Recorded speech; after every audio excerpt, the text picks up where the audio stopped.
Exercise 4.1 fourth sum. Two triangle QPR and QSR. QPR and QSR right angle எங்கே இருக்குது Pலையும் Sலையும் இருக்குது சரியா. QPR ட்ரையாங்கலில் Pலையும் QSRங்கிற ட்ரையாங்கலில் Sலையும் இருக்குது.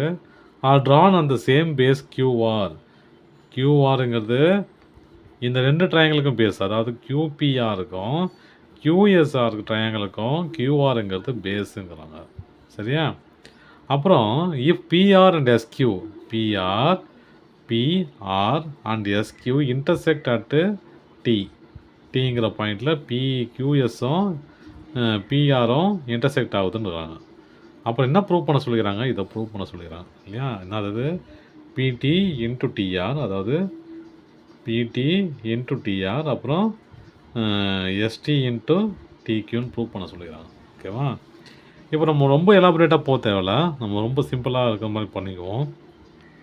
இப்போ இங்கே பாருங்கள், இந்த ரெண்டு ட்ரையாங்கிளும் சிமிலர்னு சொல்லணும், ஏன்னா இது ரேஷியோ கணக்கில் தான் இருக்குது ஓகேவா. ரேஷியோ மாதிரி தான் இருக்குது இல்லையா. ஏன்னா PT TR அப்புறம் ST TQ ரேஷியோ மாதிரி தான் இருக்குது. ரேஷியோவை பார்க்கணும் அப்படின்னா என்ன அர்த்தம், சிமிலர் ட்ரையாங்கலாம் செக் பண்ணணும் சரியா. நம்ம சிமிலர் செக் பண்ணிக்குவோம். இப்போ இந்த ட்ரையாங்கலில் பாருங்கள், ஆங்கிள் பியும் equal to angle S equal to 90 degree ஓகேவா. இது முடிஞ்சிச்சு. இதை நான் ஆங்கிள் 1 எடுத்துக்கிறேன். இதை பாருங்கள், இந்த ஒரு ரெண்டு லைன் இன்டர்செக்ட் ஆகுது அப்படின்னா ஆப்போசிட் சைட்ஸ் ஆர் ஈக்குவல் தானே இல்லையா. இந்த ஆப்போசிட் சைட்ஸு ஈக்குவலாக இருக்கும் இல்லையா. அப்போது அதன் பட்சத்தில் நான் என்ன பண்ணுறேன், இது ஆப்போசிட்ஸை ஈக்குவல்னு எடுத்துக்கிறேன். ஈக்குவல்னு எடுத்தால் என்ன வரும், PTQ equal to STR equal to angle 2 ஓகேவா. அப்போது ரெண்டு ஆங்கிள் பாசிபிள் ஆகிடுச்சுன்னா அப்போது மூணாவது ஆங்கிளும் என்னவாகிடும், AA சிமிலாரிட்டி பாசிபிள்னால் அது AAA சிமிலாரிட்டிக்கும் வழிவகுக்கும் இல்லையா. ரெண்டுமே பாசிபிள் தான். AA பாசிபிலிட்டி ஆகிடுச்சுன்னா மூணாவதும் பாசிபிள் ஆகிடும் இல்லையா. அப்போ நான் என்ன பண்ணுறேன், இது ஒன்றுன்னு தெரிஞ்சிச்சு எனக்கு, நான் 19 தெரிஞ்சிச்சு, அதனால் 1 எழுதிட்டேன். இதை நான் அசியூம் பண்ணுறேன் இல்லையா. Opposite sides are angles are equal, அதனால் நான் என்ன பண்ணுறேன், இதை 2ன்னு எடுத்துக்கிறேன், இதை 3ன்னு எடுத்துக்கிறேன். நானே பேர் வச்சுக்கிறேன், வேறு எதுவும் இல்லை. இப்போது நான் என்ன பண்ணுறேன், இந்த சைடெலாம் இல்லை, ரேஷியோ கண்டுபிடிக்கணும்னா சைடு ஆங்கிள் அதெல்லாம் பார்க்கணும் இல்லையா. சைடு நம்பர்ஸ் இது எதுவுமே கொடுக்கலாம், அவங்க எதுவுமே கொடுக்காம வெறும் ஆங்கிளை மட்டும்தான் கொடுத்துக்கிறாங்க. அதுவும் நான் அசியூம் பண்ணி வச்சுக்கிறேன்.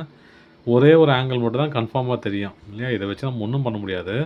அப்போ நான் என்ன பண்ணுறேன், இந்த ஆங்கிளை வச்சு நான் கணக்கு பண்ணுறேன். அதாவது என்னென்னா, இந்த 1 2 எந்த பக்கம் வருதுன்னு பாருங்கள். 1 2 எந்த பக்கம் வருது, PT ஆச்சா.